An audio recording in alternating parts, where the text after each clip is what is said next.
So it looks like the Clippers superstar duo has yet another setback.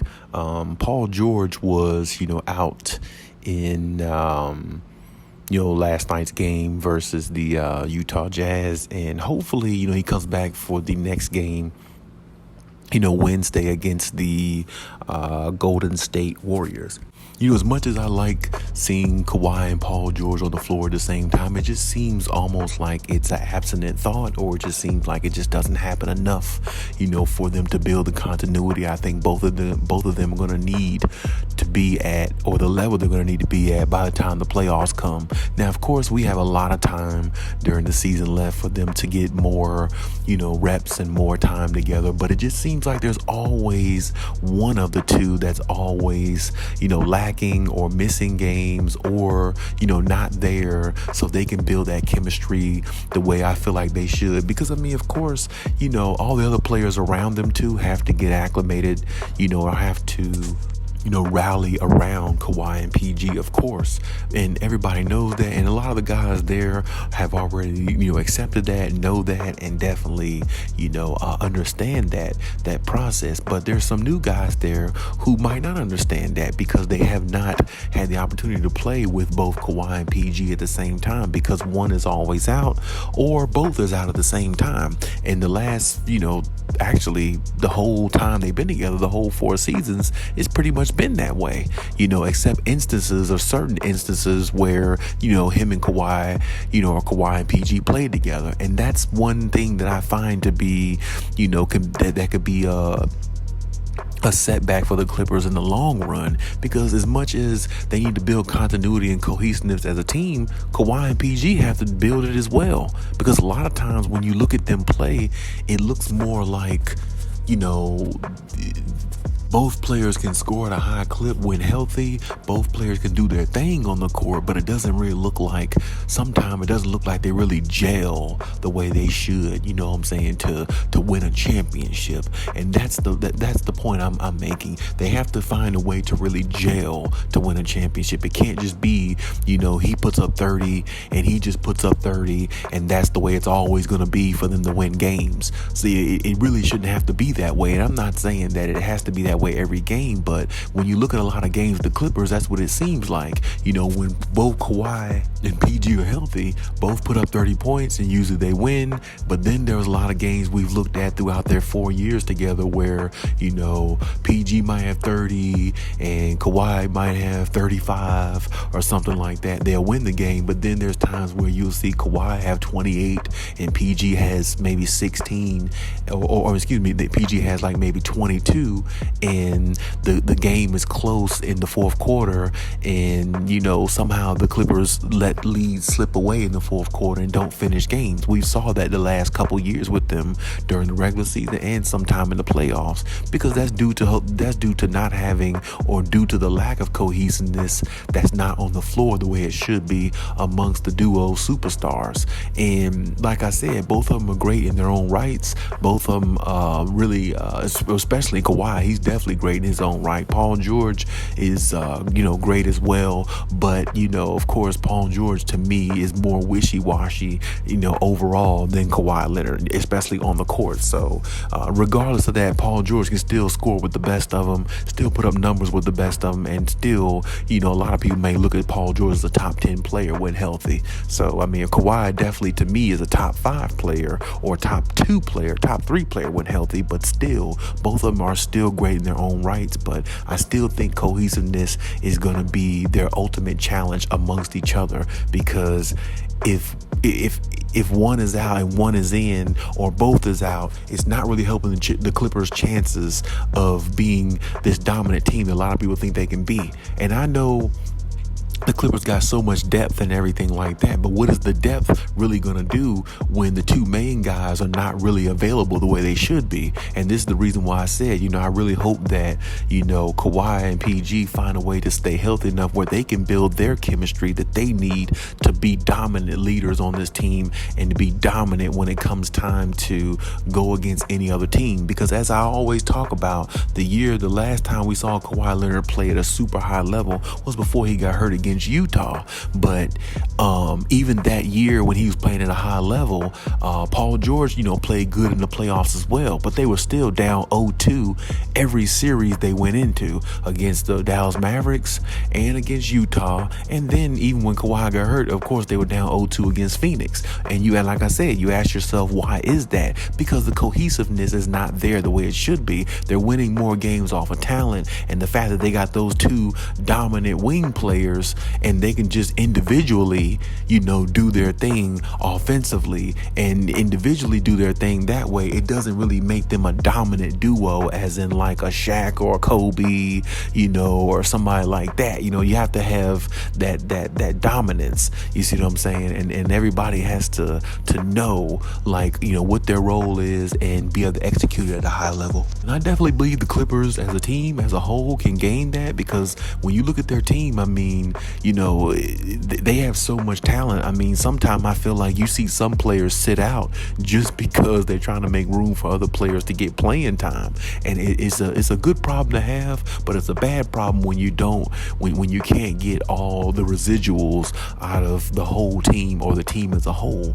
And I think that's something that Ty Lue is going to have to figure out. Ty Lue's going to have to find a way to stagger minutes more with the other guys to get them to understand that it starts with Kawhi and PG and it's supposed to trickle down. And, if that's the case, then of course Kawhi and PG is going to have to be there as a duo to allow that to happen, because when one misses time and one is in, one gets comfortable scoring, then when the other one comes back, the other one is kind of like, confused, or, how he should be scoring, how he should play, because he's trying to figure out how to implement the other guy. So this is the reason why I said, their ultimate challenge is their health. And I've been saying that for the last couple seasons, and I said that going into this season. Their health is their biggest issue, and everybody knows that. But at the same time, the health of the two players that count the most is really the Clippers' biggest issue that they need to find a way to solve. And I don't know if they ever can do it, but I do believe it's very possible, because I believe Kawhi is getting healthier. I believe he's getting closer to where he needs to be. And it may not look like it at this point, but as I said, his effect on the game is so valuable. And even what he does, he can struggle in games and not really play that well or have that great of a game offensively, but he's still such a valuable piece because of what he can do and, his basketball IQ. Paul George can put up numbers with the best of them when he's hot and when he's on fire, and, he's just unstoppable at times when he's on fire as well. So both of the players are great in their own rights, but I need to see more continuity between them, and I need to see them be on the court more. Now, I understand injuries happen, and there's nothing we could do about that. They just happen. They come along, and there's nothing you could do. You just gotta deal with it. I understand. That's no problem, because we all have to understand that injuries are a part of the game. But I just wish that these two players right here wouldn't get, be out as much or miss so much time or be injured as much, because to me, they would be, honestly, Kawhi and PG should be the best duo in the NBA. Honestly, they should be. But the reason why they're not looked at as the best duo or even remotely even revered in that way, because they're the most unhealthiest duo in the NBA, possibly besides maybe LeBron and AD. So when you look at that in its entirety, it really resonates loud, because it's like you want to see them do a lot better. You want to see them be on the floor more. You want to see them be more accountable and be on the floor playing at a high level. Both of them playing at a high level, and both of them building on top of what they already had so far, with this team since they've been together. Because as I said, this is the year for them to do it, and everybody's picking them to win the championship. But it's going to be hard to see that if they can't really stay on the floor together enough so they can, gain the chemistry that they're going to need when they start facing tougher competition in the playoffs with 7-game series, and start facing tougher competition that's going to give them matchup problems in other areas. So as I said, they got time and time is on their side, which is a good thing. But at the same time, they have to utilize that time and they got to be healthy within that time. And I'm hoping that they are. I really hope so. Kawhi's my favorite player.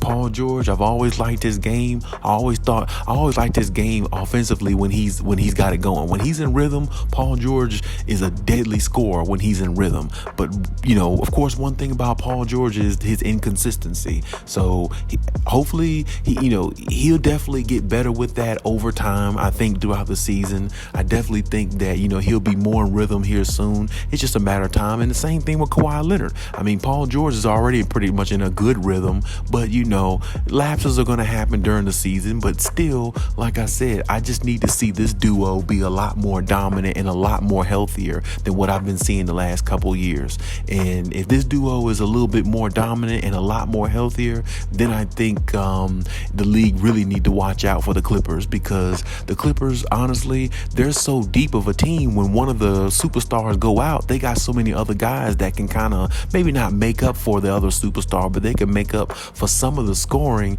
and they got so much scoring from every different angle. It's really hard to stop the Clippers as a whole. I mean, you see stretches of the Clippers go through games where some of the starters and the bench players come out there. The bench players come out there and they can just rain threes from every angle. And, that's another thing I've said, you can live by that three, but, you don't want to die by it. But even still, when the Clippers are living by the three and when they're going in, the Clippers are just damn near unbeatable because they got so much scoring from every other area. It just really, makes it hard to challenge them in a lot of phases. But at the same time, it starts with those two players. And my main thing is we don't need any more setbacks. We need these two guys out there as much as possible. I understand there's going to be some load managing. I understand they're going to sit out some games, but I mean, we need to see them out there more so than not, because as I said, the road to the championship really gets challenging. And Kawhi, if anybody knows it, Kawhi definitely knows that. And, him pacing himself, doing what he does, we understand that. But with this team here, Kawhi Leonard can pace himself all he needs to, in some people's eyes. And I've even started out saying that he need to pace himself more and try to figure out a way to, keep himself healthy and everything. And I understand if that's what the Clippers, if that's what they're really trying to do. But they also got to understand too, that you got to build that chemistry, because hypothetically they can go into this season or to this postseason and find themselves down 0-2 in a series again, just because they're not playing enough games together and building that cohesion that they need to do what's best for their team and make their team a lot better than even what they are now. And this way they can look more dominant. So whatever, I know the Clippers are going to do whatever they need to do, whatever it takes to keep their guys healthy. I understand that, but I don't want to see the Clippers going to this postseason or being down 0-2 every series or something like that, trying to fight their way out of a series that they should be leading 0-2, or against a team that they should be beating 4-1 in a series. And the only way they're going to be more dominant like that is to, play more with each other, play more together, play more sound, and be available. Availability is your best ability. So, I mean, I'm really hoping that they can, make a stride in that direction, because if they do, everything else will fall into place for this team. If they stay healthy, I don't really see any team in the NBA that could really beat them. I mean, honestly, like when I look at their team, man, I mean, if they got Kawhi and PG out there with all these scorers that they have, Norman Powell and John Wall and all these other guys, Luke Kennards and all these guys who can shoot and knock down shots and hurt you from everywhere, Nicholas Batum, but Zubac is killing it in the paint. The way he's dominating, I mean, it's a sight to see when you watch them, but it just seems like all the pieces to the puzzle are never 100% together with this team. And it's like there's always one or two pieces missing. And with this team, it's always one or two valuable pieces, really, really valuable pieces that are missing, which really makes you wonder, makes you question how good this team really can be and what they would really look look like if they can string some games together of consistency of all of them being available and being out there. So, of course, I definitely think, of course, they're going to be a great team. Of course, we know they're going to, make the playoffs and do great things. Of course, we know that. But how hard you make it for yourself going to going through that journey of winning a championship means a lot too. Because as I said, if they go this season into the playoffs, and hypothetically, let's just say that they start the series down 0-2, it's going to look like it did a couple years ago. And a lot of people are going to question and be like, oh, okay, well, why are they down 0-2 again with all this talent on the floor? Because talent doesn't always win championships. It's chemistry that wins championships. It's experience and chemistry that wins championships. So, as I said, there's got to be a lot more chemistry built. There's got to be a lot more on-site basketball. They all got to be there. They all got to be available. And I'm just hoping that that's the case. Because, so far, these last 4 seasons, the whole time they've been together, it's always been one of the two out or one of the two missing significant time where the other one had to shoulder the load. And then when both of them do come back together, they're just, it's almost like they're playing individual basketball. One to isolate for a few plays, the other one to isolate a few plays, take some threes, other one do the same. You know what I'm saying? I don't want it to turn into like a take-turn basketball, type of thing with them, because they got a lot more talent on their team than that. They're a lot more talented than that as a team. And, they got, two of the top wing players in the league in Kawhi and PG. And, they shouldn't be making it hard for themselves. As much talent as they have, they should be getting a lot more easier wins and, making life a lot easier for each other, for, a lot easier as a whole, as a team.